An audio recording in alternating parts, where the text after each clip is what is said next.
आम आदमी पार्टीने राज्यसभेत मोठा संघटनात्मक बदल केलेला आहे। पक्षाचे फायरब्रँड नेते खासदार राघव चड्ढा यांना राज्यसभेतील उपनेते पदावरून तडकाफडकी हटवण्यात आलंय। त्यांच्या जागी अशोक कुमार मित्तल यांची नियुक्ती करण्यात आलेली आहे। मात्र राघव चड्ढा यांची हकालपट्टी नेमकी का झाली याबाबत आता राजकीय वर्तुळात अनेक तर्कवितर्क लावले जात आहे। हे संपूर्ण प्रकरण काय आहे तेच आजच्या व्हिडिओच्या माध्यमातून आपण जाणून घेऊया। नमस्कार, मी कौस्तुभ, आपण पाहत आहात बडबड। राघव चड्ढा आम आदमी पार्टीचे राज्यसभेचे खासदार आणि फायरब्रँड नेते, ज्यांनी पंजाबच्या विधानसभा निवडणुकीची संपूर्ण जबाबदारी घेतली होती। प्रत्येक नेत्यांसोबत, कार्यकर्त्यांसोबत एक सुसंगत संवाद टिकवून ठेवला आणि त्याच्या बळावरती पंजाबमध्ये मोठा विजय मिळवला। विजय मिळवल्यानंतर भगवंत मान यांना पंजाबचं मुख्यमंत्री देखील केलं। राघव चड्ढा यांच्या राज्यसभेतील भाषणांमुळे ते सध्या तरी नेहमीच चर्चेत असतात।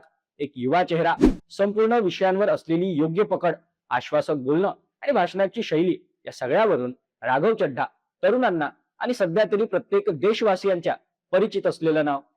राघव चड्ढा यांची गच्चवती होण्यामागे केवळ प्रशासकीय प्रक्रिया नसून तर पक्षांतर्गत नाराजी असल्याची सुद्धा चर्चा आहे। दिल्लीत कथाकथित मध्य धोरण हे आपसाठी सर्वात मोठा संवेदनशील मुद्दा होता। अरविंद केजरीवाल आणि मनीष सिसोदिया या दोघांचीही या प्रकरणातून निर्दोष मुक्तता झाल्यानंतर संपूर्ण पक्ष जल्लोष करीत होता। मात्र राघव चड्ढा यांनी या महत्त्वपूर्ण विजयावर कुठलीही अधिकृत प्रतिक्रिया दिली नाही। ही बाब पक्ष नेतृत्वाला आणि कार्यकर्त्यांना खटकल्याचेही बोलले जात होते। त्याचबरोबर स्वाती मालीवाल यांच्या प्रकरणावेळी राघव चड्ढा यांनी घेतलेली पक्षाच्या अधिकृत भूमिकेसोबत वेगळं राहण्याचा निर्णय घेतला। या वादापासून स्वतःला दूर ठेवलं। राघव चड्ढा यांनी संसदेत सध्या तरी मध्यमवर्गीयांचे प्रश्न, मोबाईल रिचार्ज स्कॅम, झोमॅटो स्विगीचे दर आणि जीएसटी यासारखे विषय अत्यंत प्रभावीपणे मांडलेत। यावरून सोशल मीडियावर त्यांची मोठी चर्चा झाली।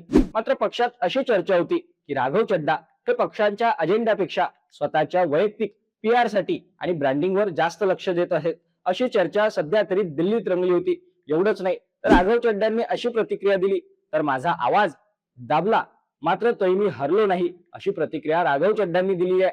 त्यामुळे राघव चड्ढांची पुढची राजकीय भूमिका नेमकी काय असेल हेच पाहणं अत्यंत महत्त्वाचं ठरणार आहे। बडबड, सत्य बोलतो, थेट बोलतो।